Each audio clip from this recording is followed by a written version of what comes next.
کا بھروسہ الوداع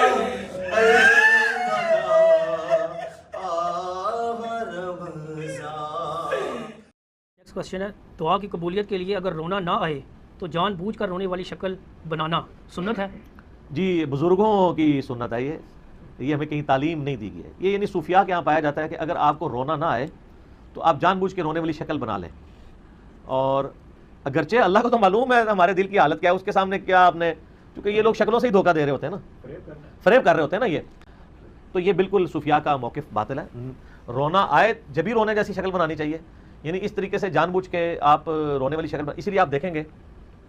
کہ وہ آپ کو ہمارے ٹی وی چینلز پہ کئی ایک علماء واعظین نظر آئیں گے کہ وہ دعا کرتے ہوئے ایسا رو رہے ہوتے ہیں. خصوصاً باپا جانی کو آپ دیکھیں کہ لگ رہا ہوتا ہے پتہ نہیں رو رہے ہیں اور آنسو ایک نہیں نکل رہا ہوتا. وہ بندہ کہتا ہے یار آنسو بھی نہیں آ رہے تو یہ رو رہا کیوں ہے، یہ کیسے آنسو خشک ہو چکے ہیں کیا رو کے؟ نہیں، وہ رونے جیسی شکل بنا رہے ہوتے ہیں اصل میں، کیونکہ یہ انہوں نے ہی تعلیم فرمایا. تو ہمارے ایکس مرشد ہیں، ہمارے پیر صاحب رہے ہیں، تو اس لیے ہم تو ان کو جانتے ہیں. تو رونا نہ آئے تو رونے جیسی شکل بنائے. اور تعویل یہ کرتے ہیں کہ اللہ کو نیک بندوں کی شکل بھی بڑی پسند ہے، تو آپ نیک خود بن نہیں سکتے تو شکل ہی نیکوں والی بنا لیں. تو یہ علیحدہ بات ہے، یہ پورے کا پورا فراڈ ہی اس کے اوپر چل رہا ہے کہ ہمارے علماء نے شکلیں بنا لی ہیں نیکوکاروں والی، اور دیکھ لیں ان کا کام دنیا میں تو چل رہا ہے. ویسے رونے جیسی شکل بناؤ، رونے جیسی شکل بناؤ، رونے جیسی شکل بناؤ. ایک کہانیاں نے ساریاں. محتاج نظر ہے حال میرا سرکار، توجہ فرمائے سرکار، توجہ فرمائے. بسم اللہ الرحمن الرحیم والصلاۃ والسلام علی خاتم المعصومین. سامعین معاشرہ میں ایک کلپ سینڈ کیا گیا مرزا انجینئر کا، جس میں وہ یہ کہہ رہا تھا امیر دعوت اسلامی امیر اہل سنت مولانا الیاس ستار قادری رضوی دامت برکاتہم القدسیہ ان کی پر جو ہے وہ تنزیہ جملے کس رہا تھا ان پر، اور یہ کہہ رہا تھا جی صوفیاء یہ کہتے ہیں. اس سے غالباً سوال پوچھا گیا کہ یہ کہا جاتا ہے کہ رونا نہ آئے تو رونے جیسی شکل بنا لو دعا مانگتے ہوئے، قرآن سنتے ہوئے. تو کہتا ہے جی یہ صوفیاء کا قول ہے، ہمیں کتابوں میں یہ بات نہیں ملتی. اپنے آپ کو یہ علمی کتابی کہنے والا، اس کی جہالت کا کئی مرتبہ پردہ فاش ہو چکا ہے. پہلے بھی اس نے کئی جو ہے وہ لحاظ سے یہ بات کی ہے کہ کتابوں میں تو ہمیں کہیں نہیں ملتی، اور وہ سیاستہ کے اندر مل جاتی ہے. اور پھر ان کے استاد آگے امام احمد بن حنبل کی کتابوں میں، ابن ابی شیبہ کی کتابوں کے اندر روایت مل جاتی ہیں. پھر جب سوال ہوتا ہے تو آگے غصہ ہو جاتا ہے، مجھ سے کیوں پوچھتے ہو، میں نے جب ایک دفعہ جواب دے دیا اب دوبارہ مجھ سے سوال نہ پوچھنا. اس طرح کی حرکتیں یہ کرنا شروع کر دیتا ہے. اور اس طرح کے پھر اس کے مقلدین ہیں اندھے جو اس کی تقلید میں لگے ہوئے ہیں، اور یہ الگ فرقہ بنانے کی کوشش میں لگا ہوا ہے. بہرحال تو اس نے کہا کہ یہ کسی روایت کے اندر موجود نہیں ہے کہ رونا نہ آئے تو رونے جیسی شکل بنا لو. تو میں آپ کے سامنے متعدد حوالہ جات پیش کرتا ہوں، اس کے بعد میں آپ کے سامنے حدیثیں بھی پیش کروں گا کہ اس کی ضعیف سند بھی موجود ہے، حسن سند بھی موجود ہے، صحیح سند بھی اس کی کتابوں کے اندر موجود ہے. بہرحال یہ مسند شہاب کے اندر جلد نمبر 2 صفحہ نمبر 208 اور صفحہ نمبر 313 پر موجود ہے. انشاءاللہ وہ میں آپ کے سامنے پیش بھی کروں گا. اسی طرح الزہد والرقائق لابن مبارک، اور اسی کے ذیل کے اندر زہد نعیم بن حماد، یہ کتاب چھپی ہے. اس کے صفحہ نمبر 85 پر جلد نمبر 2 اور باب صفت النار کے اندر یہ روایت موجود ہے. مسند بزار کے اندر جلد نمبر 4 صفحہ نمبر 69 پر حدیث نمبر 1235 نمبر روایت موجود ہے. اسی طرح مختصر قیام اللیل و قیام رمضان جلد نمبر 1 صفحہ نمبر 139 اور 143 دو جگہ پر یہ روایت موجود ہے. اسی طرح مسند ابی یعلا کے اندر جلد نمبر 2 صفحہ نمبر 49 اور حدیث نمبر 689 نمبر حدیث موجود ہے. اسی طرح مسند ابی یعلا حدیث نمبر 4134 موجود ہے. ابن ابی شیبہ کے اندر بھی 3 جگہ پر موجود ہے، 35,578 نمبر، 36,678 نمبر، 36,683 نمبر. سیدنا ابوبکر صدیق رضی اللہ تعالیٰ عنہ کا فرمان بھی مصنف ابن ابی شیبہ کے اندر موجود ہے. اسی طرح سنن الکبریٰ امام بہقی کی اس کے اندر حدیث نمبر 21,058 اور شعب الایمان کے اندر 3 جگہ پر 2,051، 2,053 اور 2,147 نمبر حدیث امام بہقی نے بھی اس کو روایت کیا. اسی طرح ترتیب الامالی جو شجری کی ہے اس کے اندر جلد نمبر 1 صفحہ نمبر 121 حدیث نمبر 464 وہاں پر بھی موجود ہے۔ مسند ابی عوانہ کے اندر جلد نمبر 2 صفحہ نمبر 473 حدیث نمبر 3881 یہ حدیث موجود ہے۔ اسی طرح شرح بخاری جو فتح الباری آپ کے سامنے پیش کروں گا اس کے اندر بھی موجود ہے، امام قسطلانی کی شرح کے اندر بھی موجود ہے، حلیۃ الاولیاء کے اندر بھی موجود ہے، ابن ماجہ کے اندر بھی موجود ہے، مسند سعد بن ابی وقاص کے اندر بھی موجود ہے، یعنی متعدد کتب کے اندر یہ حدیث موجود ہے کہ رسول اکرم صلی اللہ علیہ وسلم نے فرمایا کہ اگر تمہیں رونا نہ آئے تو کم از کم رونے جیسی شکل بنا لو۔ وہ میں آپ کے سامنے بالترتیب پیش کرتا ہوں۔ یہ ہے مسند سعد بن ابی وقاص، اس کے اندر یہ روایت 128 نمبر اور 129 نمبر روایت، دو روایتیں یہاں پر موجود ہیں۔ کہتے ہیں کہ رسول اکرم صلی اللہ علیہ وسلم سے سنا یقول اقرأ القرآن وابکوا فإن لم تجدوا بکاء فتباکوا۔ کہتے ہیں کہ جب رسول اکرم صلی اللہ علیہ وسلم نے فرمایا کہ جب قرآن پڑھا جائے تو اس وقت کم از کم یہ ہو کہ رویا کرو، اور اگر رونا نہ آئے فإن لم تجدوا بکاء،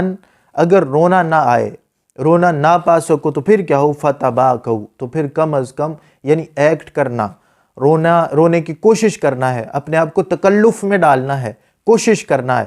کہ فتباکوا، کہ رونے کی طرف اپنے آپ کو مائل کرنا۔ تو جب رونے کی طرف مائل کریں گے، رونا نہیں آ رہا ہوگا تو شکل پر اس کے اثرات واضح ہوں گے، تو یہ فتباکوا کا اصل میں مطلب ہے۔ اسی طرح یہ سنن ابن ماجہ ہے، اس کے اندر وہ جو تھا ابن ابی ملیکہ سے عبد الرحمن بن ابی بکر کی جو ہے وہ سند تھی جو میں نے آپ کے سامنے پہلے پیش کی۔ تو یہاں پر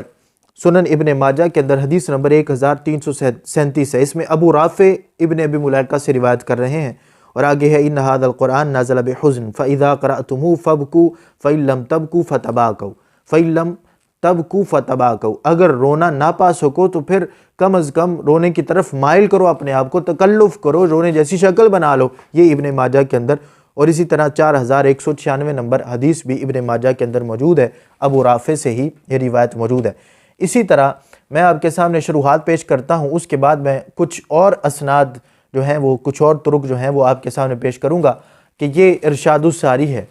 شرح صحیح بخاری، اس کے اندر امام قسطلانی نے بھی حدیث نمبر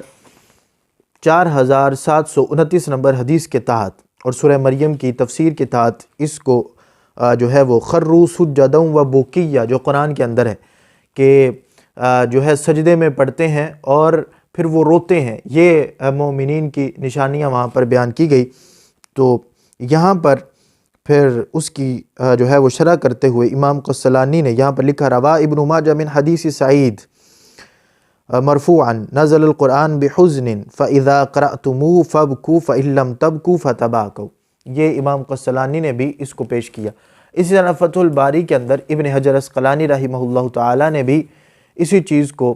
جو ہے وہ پیش کیا، اس کی جلد نمبر 15 ہے اور حدیث نمبر جو ہے وہ 5024 نمبر حدیث ہے، اس کے تحت امام ابن حجر عسقلانی رحمہ اللہ تعالی آپ یہ بیان کرتے ہیں، چونکہ حدیث کے اندر یہ ہے کہ گانے کی طرز کے اندر قرآن نہ پڑھو، وہ ہم میں سے نہیں جو گانے کی طرز میں قرآن پڑھے۔ تو اس حدیث کی شرح کرتے ہوئے لکھتے ہیں کہ اس کی اصل میں مراد کیا ہے، کیا اچھی آواز سے پڑھنا یہاں پر اس سے منع کیا گیا؟ تو فرماتے ہیں ایسا نہیں، اچھی آواز سے قرآن پڑھنے کی تو تلقین دوسری حدیث کے اندر بھی موجود ہے۔ فرماتے ہیں کہ جو ہے وہ آواز کے اندر درد ہو تو ایسا قرآن پڑھنا یہ افضل ہے کہ قرآن پڑھا جائے تو پڑھنے والا سننے والا اس کو رونا آ جائے تو ایسا قرآن پڑھنا تو افضل ہے۔ اب اس کے میں جو ہے وہ یہاں پہ لکھتے ہیں قلت ویمکن ان یکون بمعنی تکلفہ، وہی جو میں آپ کے سامنے پیش کر رہا تھا، اور اسی چیز کو بیان کرتے کہتے ہیں وَيُؤَيِّدُهُ حدیث فَإِن لَمْ تَبْكُوا فَتَبَاكَوْا، کہ جو ہے وہ تائید کرتی ہے جو میں کہہ رہا ہوں، اس کی تائید کے اندر حدیث فرماتے ہیں کہ حدیث بھی موجود ہے کہ جو ہے وہ حضرت سعد بن ابی وقاص رضی اللہ تعالیٰ عنہ سے مروی ہے، اور ابی عوانہ نے مسند ابی عوانہ کے اندر 3881 نمبر حدیث وہ لائے ہیں کہ رسول اکرم صلی اللہ علیہ وسلم نے فرمایا فَإِن لَمْ تَبْكُوا فَتَبَاكَوْا، یعنی اس کو تائید کے طور پہ ابن حجر عسقلانی رحمہ اللہ تعالیٰ نے فتح الباری کے اندر اس کو ذکر کیا۔ اب میں دوسرے آپ کو جو ہے وہ کئی کتابوں کے نام میں نے آپ کو بتائے ہیں، میں ان کی دوسری جو اسناد ہیں ابو رافع عبد الرحمن بن ابی بکر، ان کے علاوہ جو ہیں وہ ابن ابی ملیکہ کے بیٹے نے بھی ان سے روایت کیا، اور امام احمد بن حنبل کے بیٹے نے بھی امام احمد بن حنبل کے لحاظ سے، اور جو ہیں وہ نعیم بن حماد نے ابو نعیم نے بھی اور یہ تمام نے اپنی اپنی سند سے اس کو روایت کیا ہے۔ میں کچھ جھلک آپ کے سامنے اس کی بھی پیش کرتا ہوں۔ یہ مسند شہاب ہے، اس کے اندر جلد نمبر 2 کے اندر حدیث نمبر 1198 نمبر حدیث ہے، صفحہ نمبر 208 ہے۔ یہاں پر واضح طور پہ حدیث موجود ہے،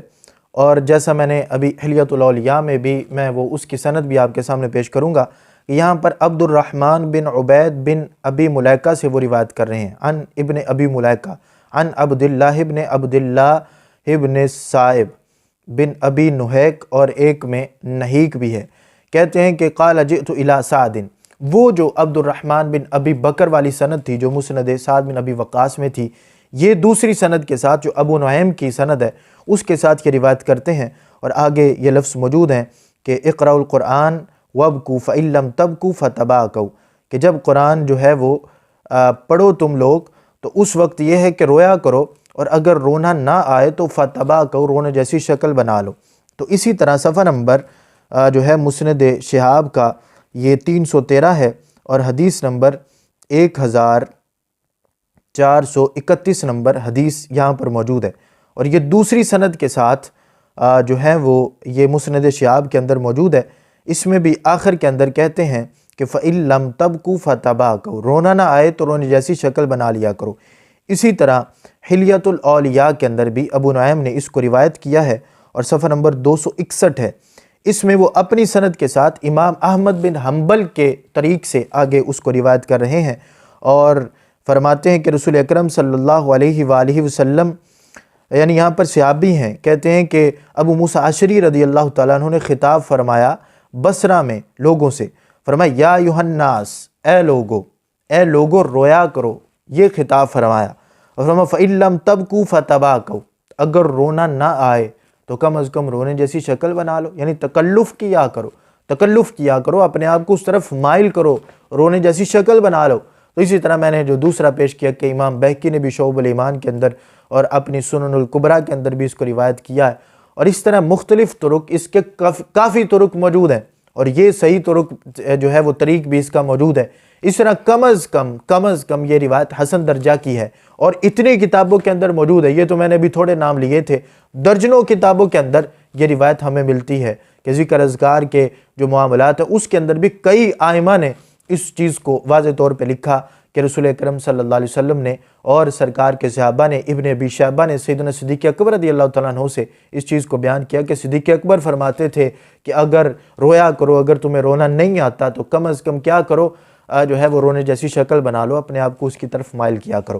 تو بات صرف اتنی ہے کہ یہ بندہ جاہل ہے، اور اس کا جو مطالعہ ہے وہ یہ خود بھی جانتا ہے، اور یہی وجہ ہے سب سے بڑی کہ یہ کسی عالم کے سامنے نہیں بیٹھتا۔ اگر کسی عالم کے سامنے بیٹھے گا جو اپنی من پسند تشریحات یہ بیان کرتا ہے احادیث کی، پھر یہ نہیں بیان کر سکے گا، تو اس وجہ سے کہتا ہے میں کسی عالم کے سامنے نہیں بیٹھوں گا۔ اور دوسرا، کوئی بھی عوامی بندہ ہو، کوئی خطیب اس کے ہتھے چڑھ جائے تو کہتا ہے آج ہی آ جاؤ، آج ہی میرے پاس آ جاؤ، میں تمہارے سامنے بیٹھنے کے لیے تیار ہوں۔ جب کوئی عالم ہو تو پھر عالم کے سامنے بیٹھنا کہتا ہے نہیں میں کسی عالم کے سامنے بیٹھوں گا ہی نہیں، پہلے وہ فلاں سے لکھوائیں، فلاں سے لکھوائیں، فلاں سے لکھوائیں۔ تو یہ سارے اس کی سازش ہے کہ وَإِنَّ الشَّيَاطِينَ لَيُوحُونَ إِلَىٰ أَوْلِيَائِهِمْ، کہ یہ جس کا ولی ہے وہ شیطان، کہ جو یہ اس کا ولی اور وہ اس کا ولی ہے، تو یہ دونوں مل کے جو یہ منصوبے بناتے رہتے ہیں، اور یہاں تک یہ جو ہے وہ غیرت سے خالی شخص دعویٰ کر دیتا ہے کہ کتاب و سنت کے اندر یہ سرے سے موجود ہی نہیں، یہ تو صوفیاء کے اقوال ہیں، اور کتاب و سنت کے اندر جگہ جگہ پر درجنوں کتابوں کے اندر یہ روایت صحابہ کرام رضوان اللہ تعالی علیہم اجمعین سے اور رسول اکرم صلی اللہ علیہ وآلہ وسلم سے، صحابہ سے موقوفاً اور رسول اکرم صلی اللہ علیہ وسلم سے مرفوعاً یہ روایت کئی کتابوں کے اندر ہمیں ملتی ہے۔ اللہ تبارک و تعالی ہم سب کو عمل کی توفیق عطا فرمائے، ہدایت کی توفیق عطا فرمائے۔ وآخر دعوانا ان الحمد للہ رب العالمین۔